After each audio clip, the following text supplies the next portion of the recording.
Good morning, everyone. Welcome. It's Friday. It's FPC Radio Live, and we're live. Yes, surprise, surprise. What do you know? That's what we do here on FPC Radio, and talk football because that's what we're going to do. So, John, good morning. And I once again, your instincts have done you well because you've been pounding the desk here since last season about these one-score wins for the Vikings. And last year they were incredible, 10-0 or whatever it was. Now they are 0-2. So looks like things are starting to even out a little bit for those Vikings up there in Minnesota. It happens. It happened last year with the Raiders. The year before they were 10-7, won some overtime games, some close games, and then last year they were 6-11. And even to that point, back in 2021. The Packers went 13-4, but they only outscored their opponents by 40 points. They were kind of a fake 13-4 team. They were the number one seed in the NFC, and I thought they had a chance to win the Super Bowl because you'd have to go through Lambeau, which Aaron Rodgers is only 5-4 at Lambeau in the postseason. But the following year, 8-9, because when you win the turnover battle, when you win those close games, and you win, somewhat miraculous games, which Minnesota did last year, that big comeback.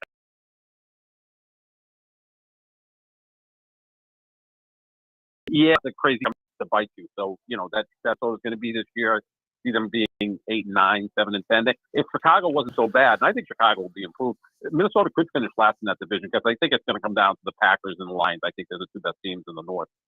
Yeah, and look, I mean, probably right now it's crazy to say, but maybe the Lions are the safer bet just because, again, there is still uncertainty about Jordan Love. I mean, rightfully so. I mean, he's just now starting his career, and we know that just a couple games aren't going to define him ultimately. I mean, this could be him. What we saw on last Sunday may be him. And that's I mean, that would be great for Packers fans because that would mean they'd probably have another 10 or 15 years of a elite quarterback that only wins one Super Bowl. So that's not nice. Hey, look, how would this be? He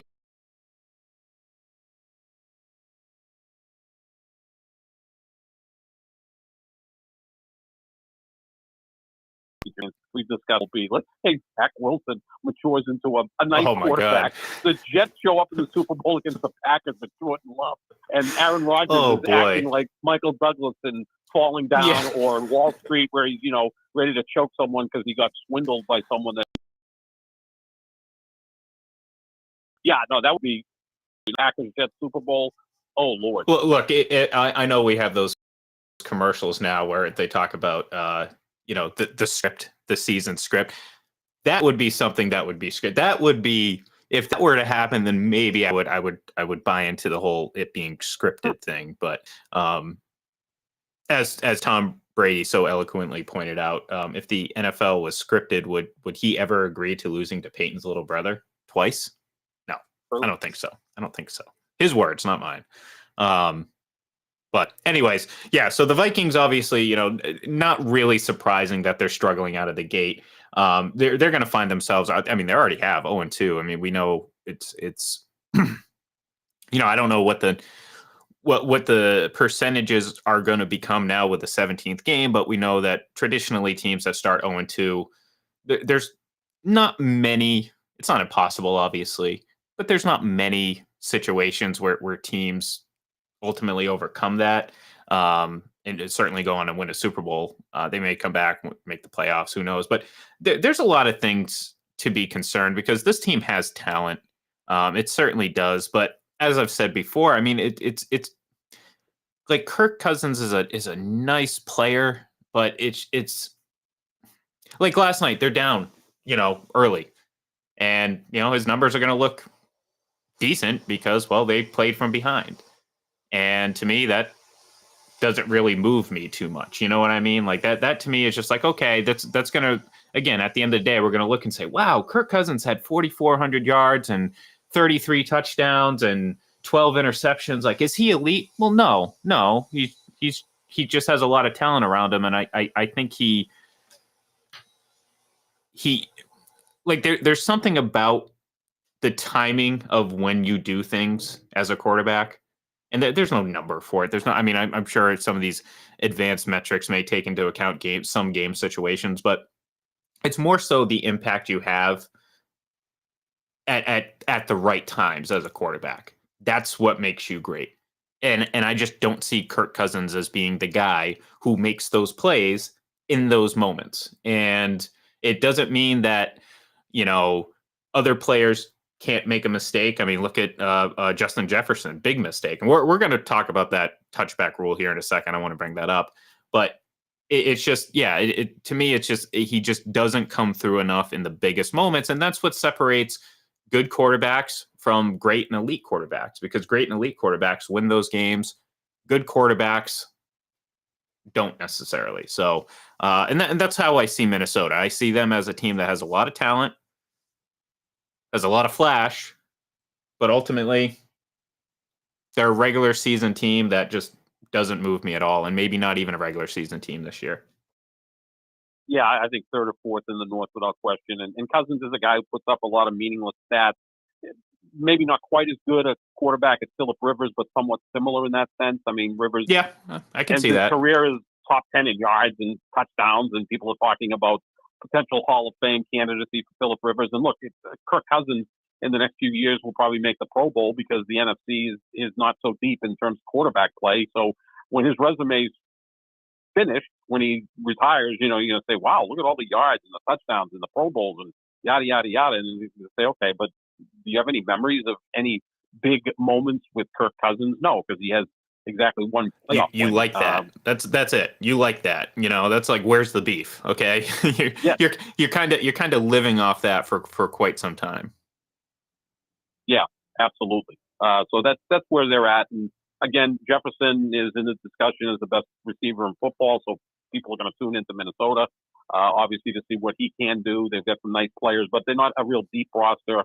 And again, Cousins, now there's a rumor out there if the Vikings continue to falter, say they're 1-5 and we're approaching the trade deadline, that maybe they move on from him and maybe the Jets are in play to acquire Kirk Cousins at the trade deadline, depending on what Zach Wilson does. So that could be something to look at. Minnesota's probably too good to be 1-5, 1-6 heading to the trade deadline, but you don't know, because I don't think they were all that great at 13-4 last year. So again, with that reverse theory, maybe they're just losing all these close games and they are 1-5, 1-6. Yeah, I mean, like, look, this is a team, like, this is how I think it's going to go. I mean, they're going to probably, I'm not going to say they're going to finish 4-13 this year, but maybe it's 6-12 or 7-11, and all of a sudden you look at the record from the last 2 years and you're like, okay, that makes sense. About 500, a little bit better, because that's what they are, John. That's all they are. They're a talented team with what I believe is a limited quarterback who doesn't perform necessarily high at the biggest moments, and that means you win some and you lose some, and generally you don't go far in the playoffs, and that's what the Vikings are. So I do want to get back to real quick before we talk about the Eagles and then get to our week 2 picks, because, well, it's Friday and we like to tell you how we're going to be wrong ahead of time. So yeah, if you look at my record from last week, not good. I'm with you. Yeah, it was not something I was proud to really or necessarily wanted to bring up again. But obviously, there's been some, not a lot, but there's been some commentary on the rule where obviously Justin Jefferson lost the ball. It went through the back of the end zone. It was a touchback, and some people have been complaining about this for a long time, and some people did it last night. And to that, I say, don't play stupid games at the goal line. Like, I mean, that's what it comes down to.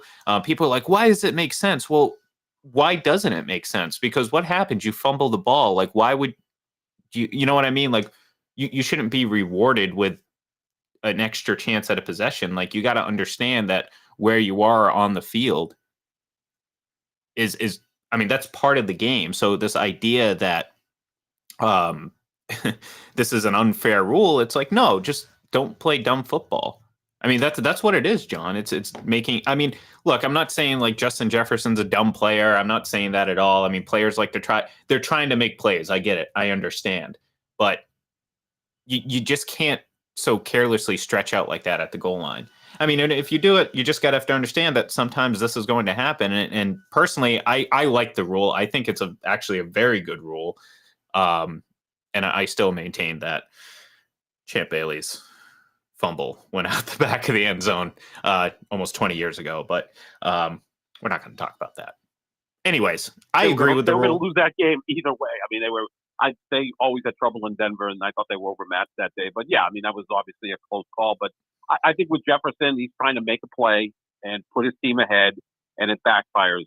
Remember Super Bowl, whatever, Packers Patriots, where Brett Favre had one of his touchdowns where he, rolled left and with his left hand extended, hit the pylon touchdown. So you better be sure when you do that. Yeah. Because if it fumbles, now all of a sudden it's a touchback, the other team has the ball, and you're knocking on the goal line, and you gave away 7 points. Mm-hmm. So, yeah, you got to be careful with that. That's the rule. So coach the rule, play the rule, and you go from there. And, don't lose the ball at the goal line because, that's a massive, massive play in that game. I mean, they got down by 20 points in the third quarter. So, with the rest of the game have played out the same. But, you look back to that would have put them ahead.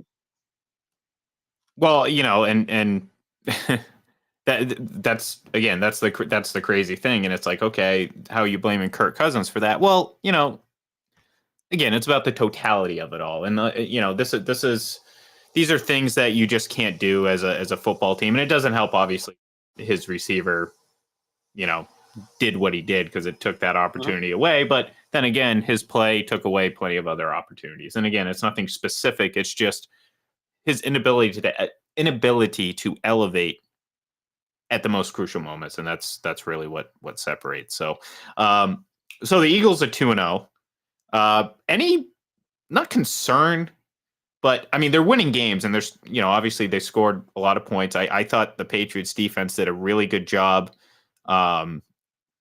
early on and certainly throughout the game against them.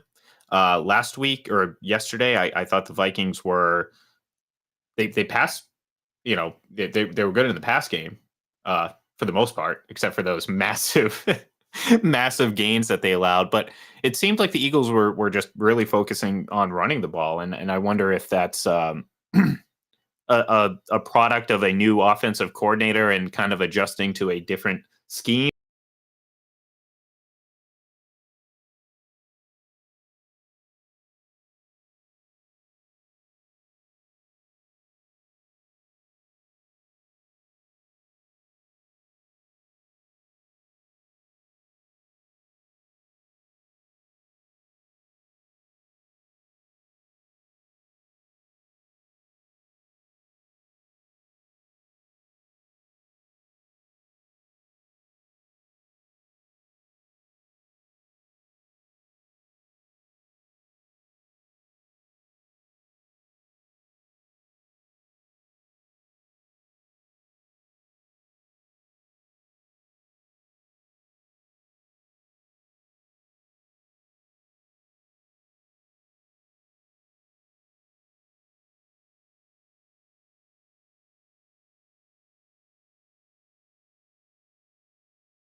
So they're extremely deep. But yeah, a little bit of a concern there. But I think in the NFC, at worst, this is a wild card team that wins 11, 12 games and is probably, still going to be a factor in the postseason.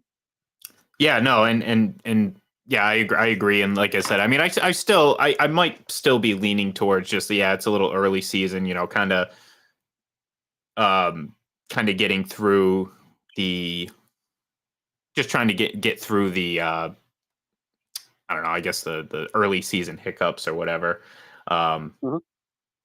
Yeah, Joel, unfortunately, it looks like our Twitter connection keeps dropping. So if you were watching on Twitter, but I guess we're having some audio issues there, but we'll get it fixed out. Figured out. We will always share the podcast if it isn't coming through properly. So no need to worry, folks out there that may be sitting here wondering what the hell we're saying.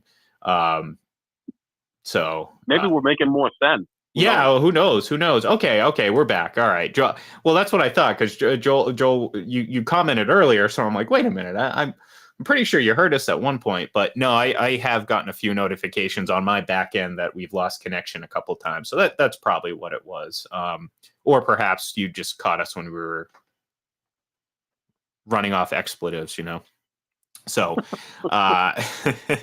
Anyways, I kind of wish we're gonna have to like rapid fire through these picks, because we got on a little bit late today, but I'm kind of disappointed because I spent my early morning today being my anti Dan Marino character. Remember I mentioned that like a week or so ago, that I might have to kind of take on that role. I don't want to, I really don't, but someone's got to do it. Someone's got to kind of snap people back to reality and be like, look, 6,000 yards in any given season. Let's calm down a little bit. Like, no one's saying he's not going to be an elite quarterback in this league now. It's just, he's not going to lap the field like people suggest. And I think it's a little silly, but I'll save that for another day. Cause like I said, we do have some picks to get to. Actually, in fact, I'm doing some quick math right now. 7, 14 plus 1, 15 picks this weekend. You like that? That's how I do math. That's good. Yeah. That's good math. 2 of them on Monday night. Yeah. Well, it's just the catering, I guess, to Aaron. You know what? I'll stop, because I'm not gonna pick on Aaron Rodgers. He just went through some successful surgery, and I wish him all the best. And I'll save my backhanded judgments for later when it kind of dies down a little bit. So, anyways, let's just jump right into it. Seattle at Detroit. I like Detroit in this one. Seattle, really disappointing against the Rams. Like, I didn't think they were going to be great, Seattle, but I thought it was a very disappointing showing against the Rams. I don't think it's going to improve this week. So give me the Lions. Me too. I like the Lions. They've got a longer week here because they open the season on Thursday. Seattle, it's not necessarily cross country, but it's halfway across the country, Seattle to Detroit. I think that crowd's going to be fired up. They have high hopes for the Lions this year. I like the Lions. All right. Next, we have the Chargers at Tennessee. I like the Chargers. They got to clean up their defense. They got to get better. I mean, J.C. Jackson. I mean, remember the fuss people put up over the Patriots letting him walk? Well, I kind of like that decision, to be honest with you, because it doesn't seem to fit the money that he got. But anyways, Chargers need to be better on defense. I still like them against the Titans because I think, Ryan Tannehill has hit a wall and then some. So without a quarterback, I don't see the Titans really winning too many games. So give me the Chargers. The way to attack the Chargers is to throw the football, and Tennessee's not really good at that. I'll take the Chargers.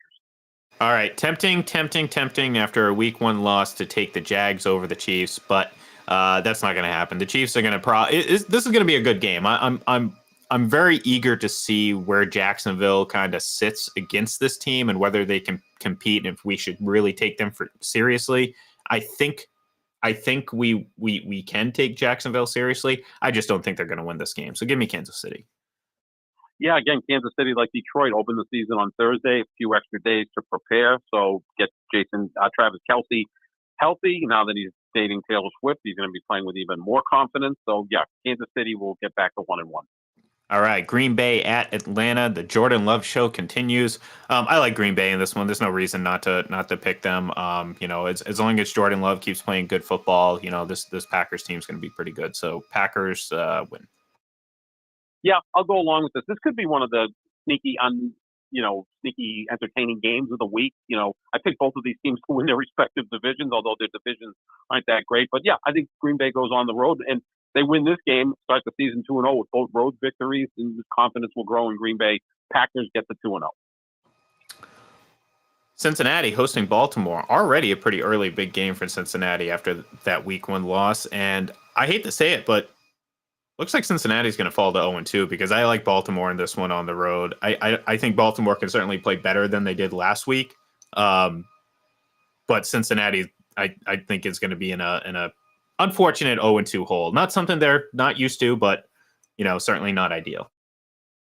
I'll take Cincinnati.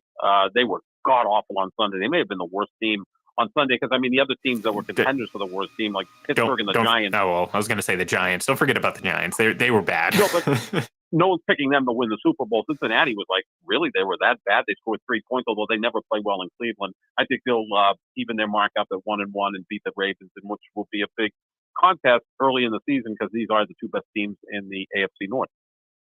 Next, we have Tampa hosting Chicago, and Tampa coming off a pretty. No, I wouldn't say surprising because it was against the Vikings. But I like Tampa at home against the Bears. I think the Bears are going to take some time to kind of gel and figure out what they're doing. Justin Fields got to play better, obviously. But I'll take Tampa at home in this one. I'll take Chicago. Again, 2 teams that appear to be somewhat similar, like, maybe fringe playoff teams, even though I think that might be an overstatement. Give me Chicago. They were overmatched against Green Bay last week. Tampa Bay with that nice surprise in Minnesota. So I think maybe a market correction this week and Chicago wins. All right, Las Vegas at Buffalo.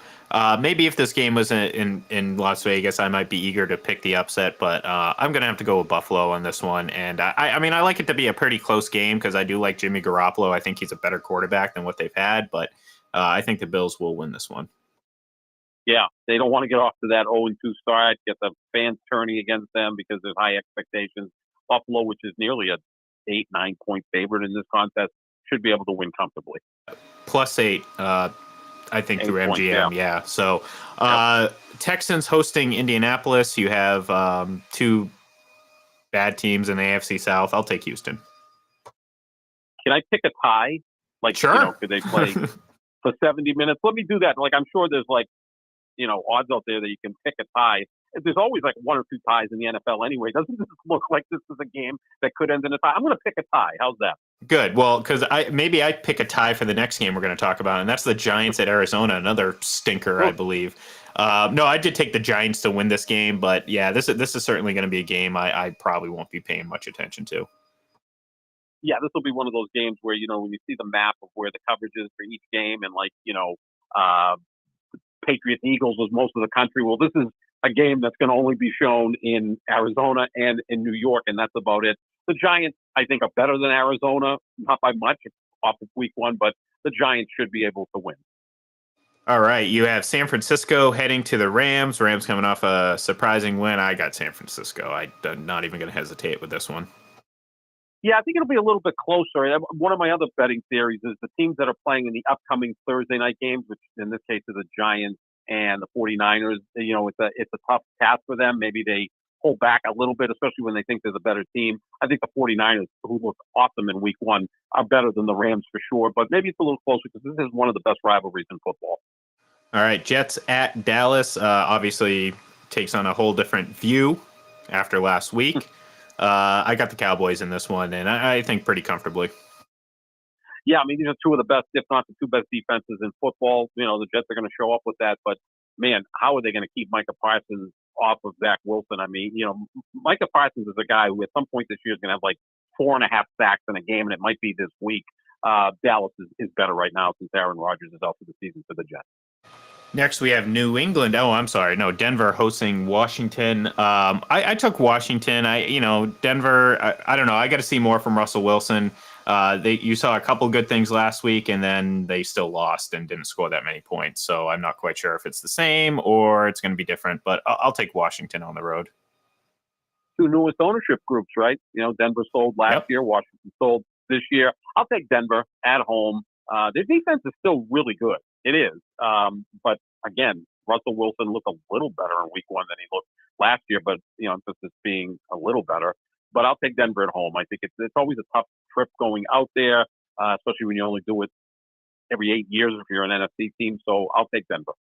All right, next, New England hosting the Dolphins. I'm going to take New England at home. I'm probably going to regret it because I do think the Dolphins' offense is particularly fast and very elite, but their defense leaves a lot to be desired, and I think the Patriots might be able to close the gap a little bit to the point where this is going to be a close game down to the wire, and I think I'm just hoping that the Patriots can start winning these games because it's going to make me feel a lot better about the season. So I'll take the Patriots, but we'll see.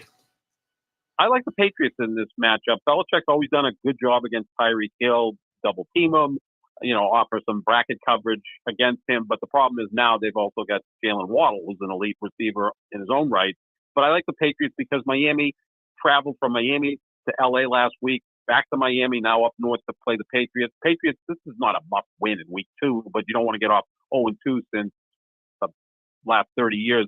Teams that start 0-2 make the playoffs 10% of the time, which is not a real good rate. Although now with 7 teams making the playoffs in the 17-game schedule, I'm sure it's a little bit more common that could happen. But I like the Patriots Sunday. All right, next, New Orleans at Carolina. I took New Orleans in this one just because, well, we had to pick someone. I mean, I guess I could have picked a tie in this one too, but no, I like the Saints. I'll go with Carolina. This should be a defensive struggle. Both defenses better than their respective offenses. Give me Carolina.